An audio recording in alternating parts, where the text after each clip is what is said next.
While my hands are already dirty and while the camera on this phone is at a decent angle, I'm going to try and show you with both hands free what the inside of a lower radiator hose to a 1999 Blazer looks like when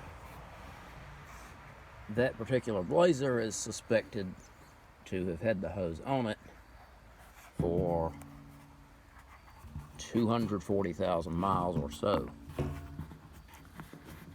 Could be less, but here's why I hope that it was on it the whole time. I'm just going to try and go all the way through it. The challenge is to keep this phone from tipping, because I don't want to bother with rigging something up to hold it still, or to do a better job of holding it still.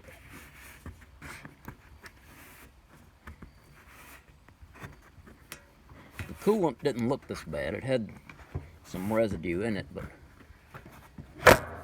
well, there we go. I'll just try it like this, because I'm almost all the way through. You get the general idea. The coolant didn't look that bad. So, I mean, that just makes me think that over the miles that someone allowed the coolant to get much worse, allowed the rust circulating to get much worse than what I found.